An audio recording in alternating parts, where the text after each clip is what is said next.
Good morning, students. Last class we have discussed about the strong electrolyte and how we can, what is the variation of conductivity and molar conductivity with concentration, and we can see about the molar conductivity with the concentration half. If we are drawing one graph for both the conditions strong and weak electrolyte, so we can see here in case of strong electrolyte, the variation is not coming very hard here, it is not coming in a very great extent, but in case of the weak electrolyte, we can see here increase in very low concentration, the increment is coming very huge here. What is the reason behind that? In case of strong electrolyte, we have already learned in the last class about the equation Debye-Hackl-Onsager equation. Their molar conductivity equals to limiting molar conductivity minus AC half. A equals to the constant. Actually, it is depending upon which one a type of electrolyte. That means, and type of electrolyte depend upon which one the charges, number of cation actually. So here it is coming depending upon the charges on cation and anion. On the basis of that, we can say NaCl 1 1, BaCl 2 2 1, because Ba के ऊपर कितना charge आएगा 2 plus Cl के ऊपर -1. So in that condition, it will be coming as we can say this is the actually formula by which we can find out the limiting molar conductivity, or we can find out the molar conductivity here. So now we are coming, so both the graphical representation is coming here. We can see the curve shows that there is a small increase in conductance with dilution because a strong electrolyte is completely dissociated into solution, and so the number of ions remains constant. With dilution, ions are far apart, interionic attraction decreases and conduction increases. Means when KCl at the beginning, they are dissociating into completely their respective ions. So अगर concentration आप कम भी करो तो कोई problem नहीं है, dissociation उसका complete ही होता है. बट जब भी जितना आप डाइल्यूशन करते जाओगे उतना आयंस की जो डिस्टेंस क्या हो जाता है ना, बढ़ जाता है, and that's why the conduction can be possible. तो थोड़ा सा धीरे से थोड़ा सा इंक्रीज हुआ है कंडक्टेंस जितना आप डाइल्यूट करते जाओगे, लेकिन आयन का नंबर वही का वही रहेगा क्योंकि कंप्लीटली डिसोशिएट होता है. और यहाँ पे कहते हैं जितना लोअर कॉन्सेंट्रेशन की तरफ जाएगा उतना ही आयन की डिसोशिएशन बढ़ेगा. ठीक है, क्योंकि ये कंप्लीटली डिसोशिएट नहीं हो पाते हैं. और अगर रेशियो आप देखोगे जितना कम कंसंट्रेशन की तरफ जाओगे तो नंबर ऑफ आयन क्या हो जाएगा, इंक्रीज हो जाएगा कंपैरेटिवली, क्योंकि डिसोशिएशन फैक्टर क्या हो जाएगा, इंक्रीज हो जाएगा जितना वो डाइल्यूशन होगा. तो अब देखो ये तो बाद में आएंगे वीक इलेक्ट्रोलाइट. तो first we have to discuss about the strong electrolyte here. In case of KCl, we are discussing here.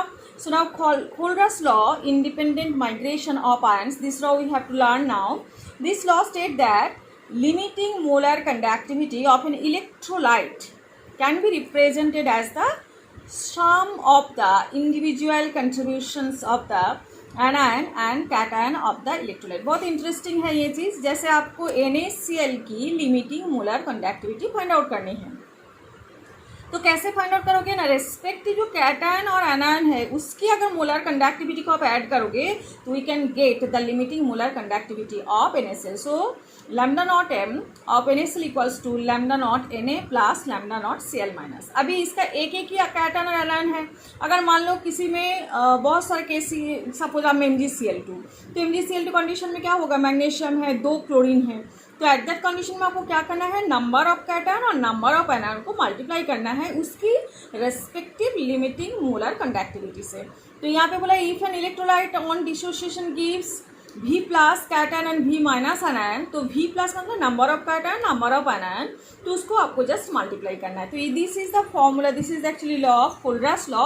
आपको अगर कोई पर्टिकुलर इलेक्ट्रोलाइट की अगर आपको उसकी लिमिटिंग मोलर कंडक्टिविटी और lambda not m find out करनी है तो आपको उसके रेस्पेक्टिव जो कैटायन एंड एनायन की जो लिमिटिंग मोलर कंडक्टिविटी उसको ऐड करने से आपको मिल जाएगा.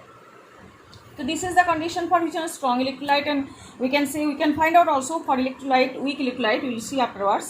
A weak electrolyte like acetic acid is not completely dissociated at all concentrations. With dilution and the degree of, ये वाला सबसे बड़ी बात है कि degree of dissociation increases resulting in increase in number of ions. जितना आप डिसोसिएशन इंक्रीज कब करोगे ना, विथ डाइल्यूशन। हाँ, जितना आप डाइल्यूट करते जाओगे कितना हो जाएगा, डिग्री ऑफ डिसोसिएशन इंक्रीज हो जाएगा, मतलब जो डिसोसिएशन की ratio that will be increasing and as a result क्या हो जाएगा ना, increase the number of ions भी इंक्रीज हो जाएगा, तो कंडक्टेंस भी इंक्रीज होगा।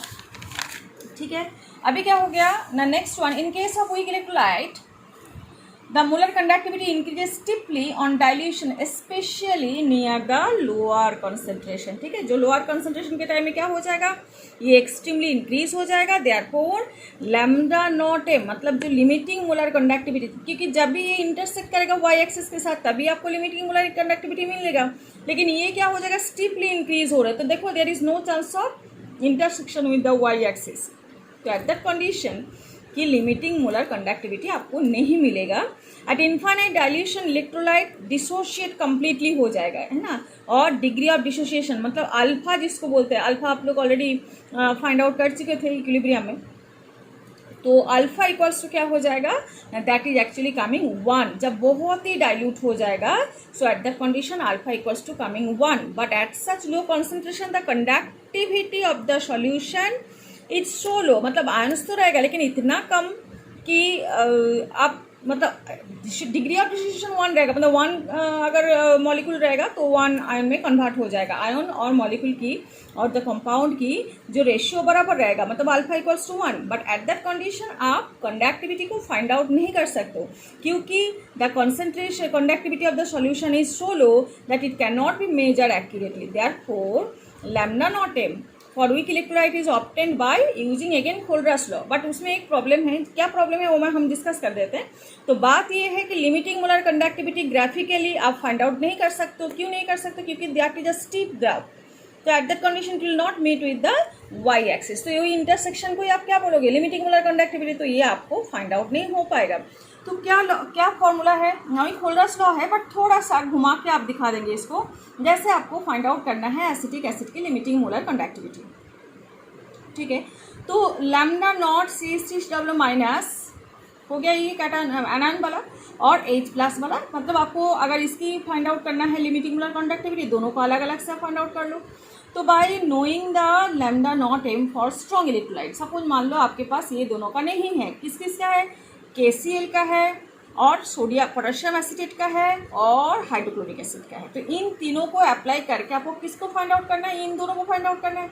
तो पहले देखो इसको डिसोशिएट होगा तो क्या हो जाएगा, ये दोनों आएगा। ठीक है, CH3 माइनस प्लस K+।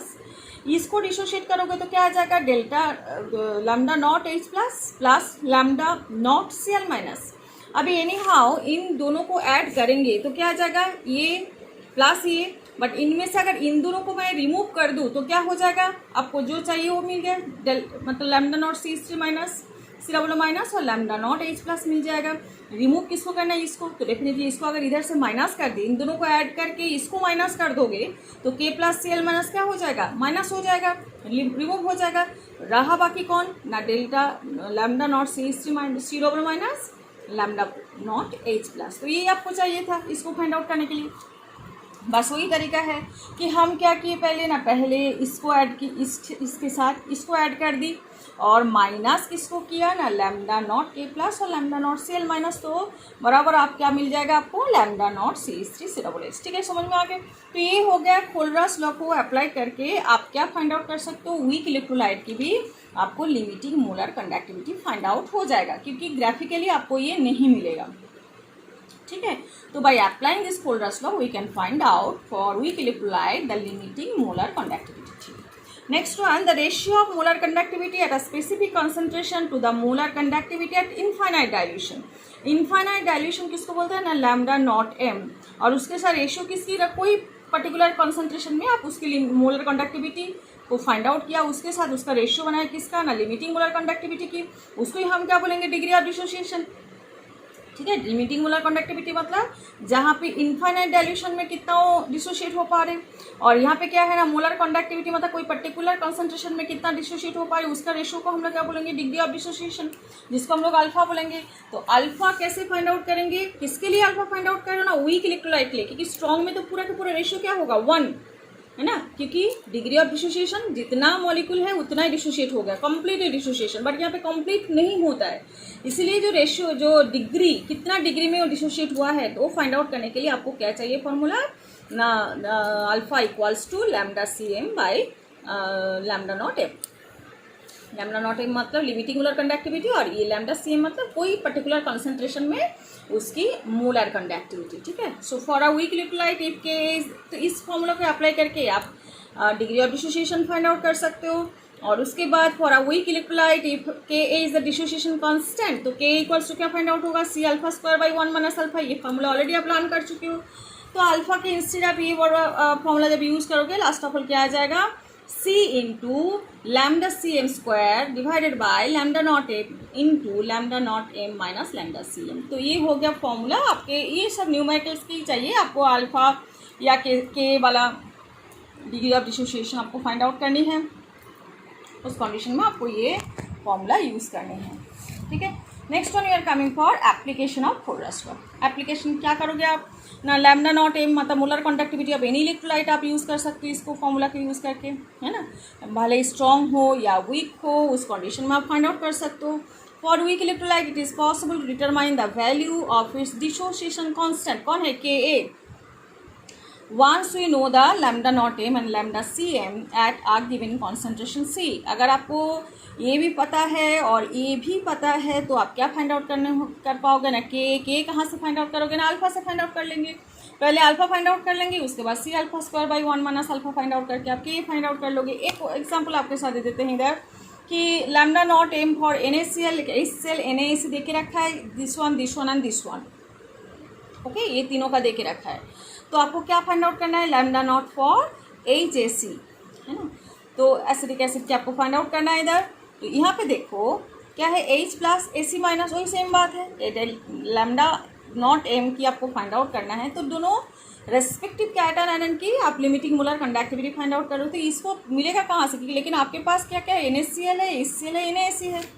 तो आपको करना है H को रखना है, AC को रखना है, ठीक है, और बाकी रिमूव किसको करना है ना, NaCl को रिमूव करना है। तो पहले HCl को ऐड करो, फिर NaAC को ऐड करो, तो दोनों में Na और Cl यहाँ पे माइनस कर दो, तो this one plus this one minus this one, तो आपको क्या मिल जाएगा, HAC मिल जाएगा, ठीक है। तो बस वही किया हम लोगों ने, H प्लस Cl माइनस पहले ऐड किया, फिर AC माइनस Na प्लस की क्या है ना लिमिटिंग मोलर कंडक्टिविटी को ऐड किया, फिर किसको निकाल दिए इधर, Na प्लस और Cl माइनस की लिमिटिंग मोलर कंडक्टिविटी निकाल दिए। तो लास्ट टॉपिक कितना है, 390.5 ए सीमेन सेंटीमीटर स्क्वायर पर मोल, this is the limiting molar conductivity of HAC। Okay, next last one is electrolysis here. Electrolysis means the cell which converts electrical energy to chemical energy। आप बाहर से electrical energy दोगे तो chemical energy भी convert होगा, उसको बोलते हैं electrolytic cell। and oxidation occurs at anode and it is a positive oxidation। देखो यहाँ पे देके रखा है oxidation कहाँ पे occur हो रहे हैं ना, anode में oxidation हो रहे, और cathode में क्या हो रहे ना, reduction हो रहे। तो now the यहाँ पे क्या हो रहा है ना, कॉपर, दोनों ही, जब सपोज कॉपर ले लिया आपने और यहाँ पे कॉपर सल्फेट आपने लिया, तो copper will be releasing the electron and that electron will be carried out by this conducting wire to positively charge terminal, this is DC source, है ना। और यहाँ पे क्या हो रहा है ना, negatively charge the electrons are actually they are providing from negative terminal to where in the copper, जहाँ पे क्या हो रहे हैं, they are attracted by which one, copper जो है copper plus, they are actually this negatively charge electrode होने के कारण क्या हो, कॉपर प्लस इधर से कहाँ पे जा रहे ना, on the cathode, copper plus will deposited on the cathode and that's why the pure copper will be deposited here and impure copper will be remaining here. So यहाँ पे इम्प्योर जो condition that will be remaining here, so that's why जहाँ पे suppose the electrolytic refining जिसको बोलते हैं, that is actually coming, so जितना copper plus कहाँ पे आ जाएगा, इधर आ जाएगा, और उसी कॉपर प्लस यहाँ पे डिपोजिट हो जाएगा, बाकी जो इम्प्योरिटीज वहाँ पे रिमेनिंग रहेगा। तो impure copper will be taking as anode and pure copper will be taking as cathode, this is the basis of which one, electrolysis. यहाँ पे देखो Copper metal is deposited on the cathode and the anode copper is converted into CO2 plus ion by the, क्योंकि CO2 plus क्यों हो रहे हैं, यहाँ पे इलेक्ट्रॉन्स आर अट्रैक्टेड, तो CO2 प्लस होके कहाँ पे आ रहे हैं ना, सॉल्यूशन में आ रहे हैं. Okay, next one we are coming for the product of, ये बहुत ही इंपॉर्टेंट एक बात है, प्रोडक्ट ऑफ इलेक्ट्रोलाइसिस कैसे चलेगा.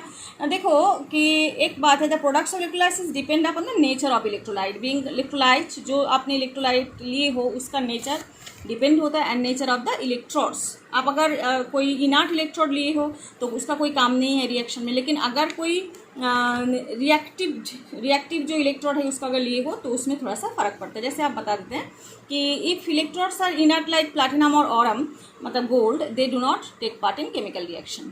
ठीक है. The product of electrolysis also depend upon the electrode potential of the oxidation and reducing species.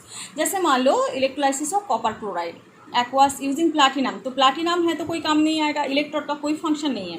Copper chloride dissociate हो जाएगा कॉपर 2 प्लस और Cl माइनस में.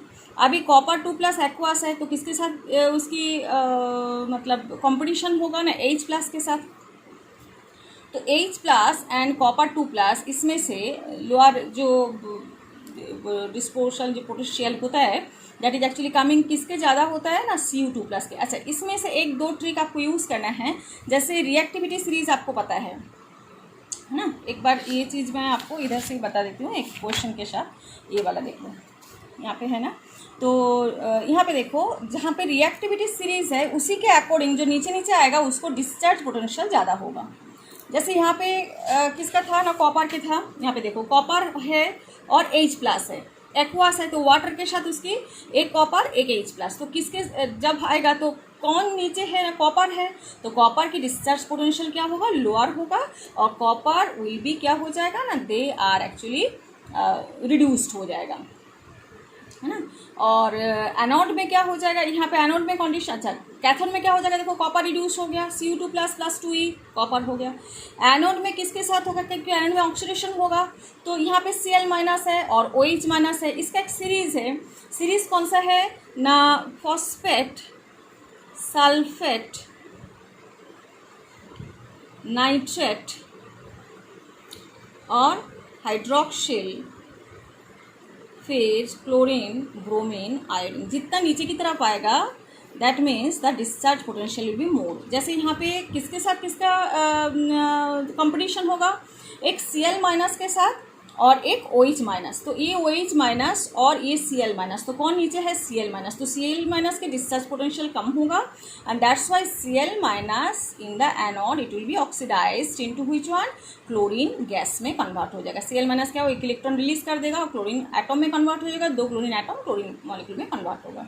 तो ये हो गया. जैसे कैटायन के लिए वही रिएक्टिविटी सीरीज को आप याद रखना है, आयरन के लिए ये सीरीज आपको याद रखना है, जिसके अकॉर्डिंग आप प्रोडक्ट ऑफ इलेक्ट्रोलाइसिस बहुत ही आराम से फाइंड आउट कर सकते. जैसे यहाँ पे और एक रिएक्शन है कि electrolysis of copper chloride using which one ना, कॉपर इलेक्ट्रोड. अगर कॉपर इलेक्ट्रोड है तो ये रिएक्टिव हो गया अभी, तो अभी क्या हो जाएगा ना, अभी और as it is a positive charge, तो माइनस के साथ जब कंपटीशन होगा तो ये दैट विल बी फास्ट क्या हो जाएगा ना, कैथोड में कन्वर्शन. यहाँ पे देखो जैसे कैथोड में कॉपर था, यहाँ पे भी कैथोड में कॉपर रहेगा, लेकिन एनोड में यहाँ पे क्लोरीन था, लेकिन एनोड में क्या हो जाएगा, जैसे ऑक्सीडेशन है लेकिन कॉपर 2 प्लस है, तो क्लोरीन के अगर कॉम्पेटिवली कॉपर आ जाएगा that will be releasing the electron, convert हो जाएगा किसमें, कॉपर 2 प्लस में. दोनों में कॉम्पिटिशन आपको समझ में आए. एक तो कॉपर जो कैथोड में है जो रिड्यूस्ड होगा that is same, copper 2 plus और H प्लस के अंदर कौन जाएगा ना, कॉपर, क्योंकि कॉपर की जो डिस्चार्ज पोटेंशियल क्या हो जाएगा, क्योंकि हाइड्रोजन के बाद कॉपर है तो कॉपर जाएगा वहाँ पे, कैथोड में जाएगा, ये कोई डाउट नहीं, दोनों में सेम रिजल्ट आएगा. बट जब एनोड की बारी आएगा, एनोड में किसके साथ कंपटीशन हो रहा था पहले, Cl माइनस OH माइनस, क्योंकि प्लैटिनम इलेक्ट्रोड क्या है, न्यूट्रल है, मतलब नॉन रिएक्टिव है, बट यहाँ पे कॉपर रिएक्टिव है, तो कॉपर क्या हो जाएगा, अगर दोनों एक पॉजिटिव है और एक नेगेटिव है, यहाँ पे नेगेटिव कौन है ना, OH माइनस और Cl माइनस, इन दोनों के कॉम्परेटिवली कॉपर की क्या हो जाएगा ना, जो ऑक्सीडेशन जो है that is that potential will be coming मोर. तो एट दैट कंडीशन एनोड में कौन ऑक्सीडाइज्ड होगा ना, कॉपर ऑक्सीडाइज्ड हो जाएगा। किसकी कंपैरिजन में, क्लोरीन और OH के कंपैरिजन में। तो यहाँ पे जैसे कॉपर रखे हो तो जाके ये कंडीशन आए, नहीं रखते तो कौन जाते, क्लोरीन। ठीक है, तो यहाँ पे हो गया ये कंडीशन। इसके बाद electrolysis AgNO3 using the platinum. तो AgNO3 में क्या हो जाएगा, Ag प्लस H प्लस। तो who is lower discharge potential, Ag plus, तो Ag प्लस गए कैथोड में, है ना। और एनोड में किसके साथ, नाइट्रेट और हाइड्रोक्सिल। तो इसमें नाइट्रेट हाइड्रोक्सिल में किसका डिस्चार्ज पोटेंशियल कम है, OH माइनस की। तो यहाँ पे देखो कौन है ना, यहाँ पे OH माइनस आ गए। और यहाँ पे ऑक्सीजन OH माइनस रिलीज होकर क्या करेगा, और इलेक्ट्रॉन छोड़ के क्या लगेगा ना, OH माइनस जब इलेक्ट्रॉन दे देगा तो क्या हो जाएगा, it is coming to OH radical. और ये OH रेडिकल किस में कन्वर्शन हो जाएगा, ऑक्सीजन में।